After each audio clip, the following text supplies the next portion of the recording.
हम बात करते हैं सर, जब हम देख रहे हैं एक तरफ गठबंधन है, बहुत बड़ी पार्टी, अलग अलग पार्टीज़ हैं जो अभी तक ये भी डिसाइड नहीं कर पाई हैं कि उनका नेता कौन है। जो पार्टी ये डिसाइड नहीं कर पाई है कि उनका नेता कौन है, जो पार्टी अपना पर्टिकुलर एजेंडा डिसाइड नहीं कर पा रही है सर, वो कितनी क्वेरलसम गवर्नमेंट बनाएगी, अगर बनाएगी भी तो। और सर हम जब एक इंटरनेशनल एरिना में बात करेंगे, अगर बहुत क्वेरलसम गवर्नमेंट है, इसका मतलब है कि चांसेस हैं कि सरकार 1-2 साल में गिर जाएगी, फिर बनाएंगे, फिर गिरेगी। और जब ऐसी सरकार बनेगी सर, तो हम इंटरनेशनली कहाँ स्टैंड करेंगे। योगी जी की सरकार जो आई है सर, कोई गुंडा माफिया अब इतनी हिम्मत नहीं उसकी, अब इतनी हैसियत नहीं उसकी कि इतना बढ़ चढ़ के कोई काम कर दे। तो यानी सुरक्षा बड़ा मुद्दा रहा। सुरक्षा बड़ा मुद्दा रहा। और सर तीसरा मुद्दा ये है कि देश की सुरक्षा सर्वोपरि होनी चाहिए। हम पहले देखते थे कि पाकिस्तान कभी भी आ रहा है, चाइना कभी भी आ रहा है, हमला करके मार के चला जा रहा है, हम लोग कुछ नहीं बोल रहे हैं, हम लोग शांति चाहते थे। इसका मतलब ये नहीं कि हम लोग कमज़ोर हैं। पाकिस्तान दिखाता था कि हमारे पास बम है, परमाणु बम है, हम चूड़ियाँ थोड़ी पहन के बैठे थे सर। नमस्कार, आप देख रहे हैं हेडलाइंस इंडिया, मेरा नाम है विनोद शर्मा। देश में लोकतंत्र का महापर्व चल रहा है और ये तस्वीर आप देख सकते हैं, चुनाव का पर्व, देश का गर्व। मैं एक स्कूल में मौजूद हूं और ये लोकसभा खुद प्रधानमंत्री मोदी की लोकसभा है और ये स्कूल है संत अतुलानंद कॉन्वेंट स्कूल, जो यहाँ का एक प्रतिष्ठित स्कूल है, प्रतिष्ठित संस्थान है। और यहीं के कुछ बच्चों से बातचीत करूंगा कि आखिर यहाँ लिखा तो जरूर है चुनाव का पर्व, देश का गर्व, लेकिन इस चुनाव में इन बच्चों की क्या राय है, ये बच्चे क्या सोचते हैं, फर्स्ट टाइम वोटर हैं और पहली बार वोट डालने यदि जाएंगे तो इनके मन के मुद्दे होंगे क्या। क्या नाम है आपका? सर मेरा नाम नैवेद्य है, नैवेद्य शेखर सिंह। नैवेद्य शेखर सिंह, अच्छा ये बताइए, फर्स्ट टाइम आप लोग वोटर हैं और आपके स्कूल में एक बहुत अच्छी चीज़ लिखी है, चुनाव का पर्व, देश का गर्व। और आप मानते हैं कि जो ये वोट है, ये चुनाव है 2024 का, इसको आप कैसे देखते हैं? क्या लग रहा है, किस तरीके से आप बटन दबाएंगे तो मुद्दा क्या रहेगा? सर बिल्कुल, मुद्दे तो बहुत सारे हैं, मगर जब हम बात करते हैं राजनीति की, चूंकि मैं पॉलिटिकल साइंस का स्टूडेंट हूँ, हिस्ट्री का स्टूडेंट हूँ, तो मैं राजनीतिक इतिहास भी पढ़ता हूँ और उन सारी चीज़ों को इवैल्यूएट करता हूँ, तो काफ़ी समय से देख रहा हूँ। और ये चुनाव मेरे लिए और ख़ास इसलिए हो जाता है क्योंकि इस बार मेरे कंधों पर भी जिम्मेदारी है। और जब हम बात कर रहे हैं सर, तो हमें अवेलेबल बेस्ट देखना है।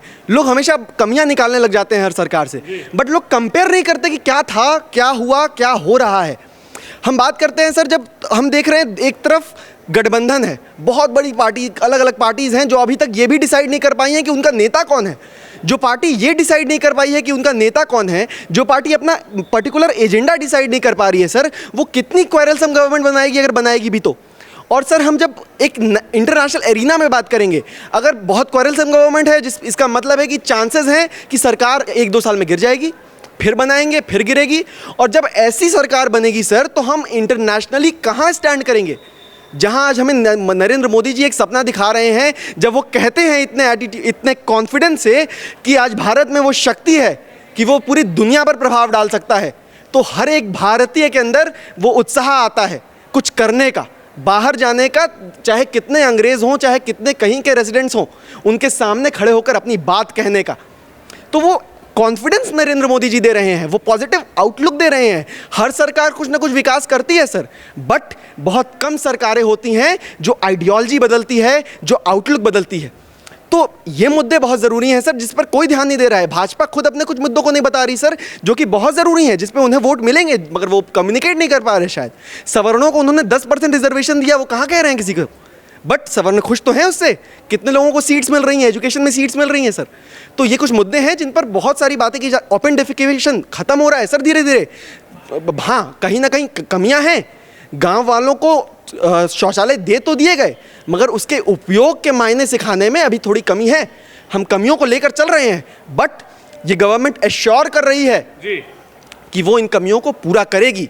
और हमें अच्छा कोई ऑप्शन नहीं दिख रहा, कोई अल्टरनेटिव नहीं दिख रहा। अल्टरनेटिव आपको नहीं नजर आ रहा कि अल्टरनेटिव और ऑप्शन हमारे सामने गठबंधन में है? अखिलेश यादव हैं या फिर राहुल गांधी हैं, एक बड़े लीडर हैं राहुल गांधी, तो वो कह भी रहे हैं कि युवाओं की वो लगातार बात कर रहे हैं, चाहे युवाओं के लिए एक स्कीम्स चलाने की बात हो, चाहे युवाओं के लिए 8,500 रुपये मंथली और 1 लाख रुपये सालाना एक पैसा देने की बात हो। तो आपको नहीं लगता कि राहुल गांधी अच्छे कदम को आगे बढ़ा रहे हैं? सर आज जब मॉडर्नाइजेशन का ज़माना है, आज जब हम एक मॉडर्न वर्ल्ड की तरफ बढ़ रहे हैं, आज जब सारी दुनिया रूढ़िवाद को छोड़कर आज़ाद पंख लेकर उड़ रही है, तब ये लोग बात करते हैं कि ये 50% का जो लिमिट है रिजर्वेशन का उसको तोड़ देंगे।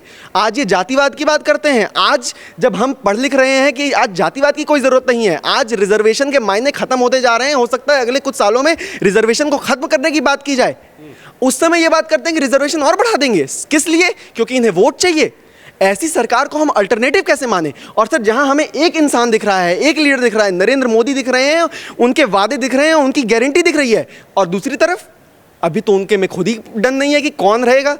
राहुल गांधी जी रहेंगे, अखिलेश यादव जी रहेंगे। अभी वो अपने अपने मुद्दों पर तो कॉन्फिडेंट हो जाएं, वो अपनी बात को तो ढंग से रख पाएं, उसके बाद तो हम उनकी तरफ देखें। मैं भी मानता हूं सर, मैं ह्यूमैनिटीज़ मानविकी का छात्र हूं, मैं भी चाहता हूं कि राजनीतिक परिवर्तन बहुत ज़रूरी है। 2014 में राजनीतिक परिवर्तन की आंधी आई और मोदी जी आए, तभी इतना बदलाव हुआ। तो हम चाहेंगे कि राजनीतिक परिवर्तन हो, मगर राजनीतिक परिवर्तन तब हो जब हमारे पास एक बहुत बेहतरीन अल्टरनेटिव हो, तब हो जो हमारे पास बेस्ट ऑप्शन अभी पर है, उससे अच्छा ऑप्शन हो, तब हम बदलें। सर, हम किसी को भी ले जाकर प्रधानमंत्री बना दें सिर्फ इसलिए, इस एक खोखला ढांचा बनाने के लिए कि नहीं डेमोक्रेसी को बचाना है तो एक बड़ा ही हमेशा सरकार बदलती रहनी चाहिए, इसलिए हम क्या किसी को भी प्रधानमंत्री बना देंगे?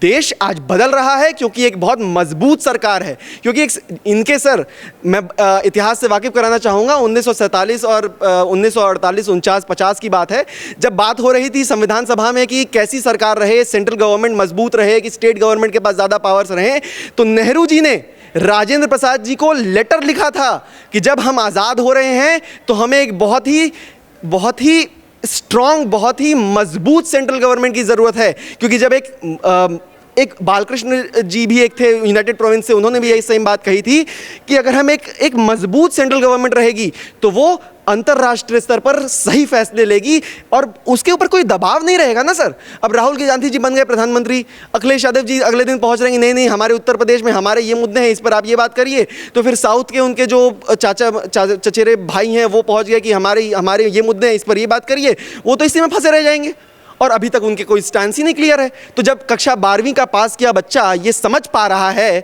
कि अगर इनकी सरकार बनेगी तो कितनी क्वेरलसम गवर्नमेंट बनेगी, तो जो इंडियन डेमोक्रेसी आज़ाद होने के कुछ सालों बाद ही मैच्योर कही जाने लगी थी, उस देश की जनता ये क्यों नहीं समझेगी कि अगर ये सरकार बनी तो हो सकता है, मैं बिल्कुल श्योरिटी के साथ नहीं कह सकता, बट हो सकता है कि जो हमारा देश आज ऊंचाई को छू रहा है, आज सबसे समृद्ध देशों की श्रृंखला में सबसे आगे खड़े होने को है, वो देश हो सकता है कि पीछे जाए। देखिए, सबसे बड़ी बात है गठजोड़ की सरकार पर इन्होंने कुछ बताया है कि भाई गठजोड़ की सरकार ज़्यादा दिन चलती नहीं है। हालांकि जिस तरीके से विपक्ष चुनावी मैदान में तो है, लेकिन कहीं ना कहीं विपक्ष का जो चेहरा नहीं है प्रधानमंत्री का, उसको लेकर भी चिंता स्टूडेंट में भी है, फर्स्ट टाइम वोटर में भी है। आपका क्या नाम है?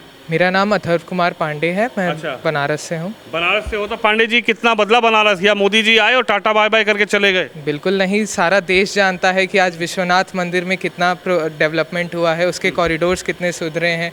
आज टूरिज़्म वाराणसी में पीक पे है।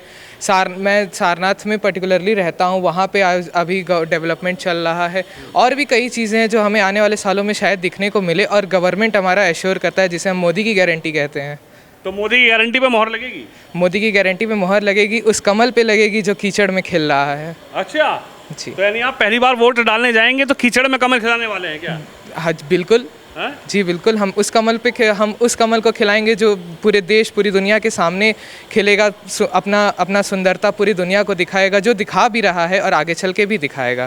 जी, आपका क्या नाम है सर? बलभद्र प्रकाश। अच्छा, प्रकाश जी, ये बताइए आप कौन सी क्लास में पढ़ते हैं? 12th। अच्छा, ये बताइए, आप जब वोट डालने जाएंगे तो एक तरफ राहुल गांधी हैं, एक तरफ अखिलेश यादव जी का गठबंधन भी है, दूसरी तरफ अरविंद केजरीवाल जो दिल्ली के लीडर हैं, और उन्होंने कहा कि हमने शिक्षा के क्षेत्र में तो क्रांति ला दी, स्कूल बदल दिए, स्टूडेंट के लिए किस्मत बदल दी, लेकिन मोदी जी कुछ नहीं कर पा रहे। तो आपका क्या वोट डालते मन क्या रहेगा?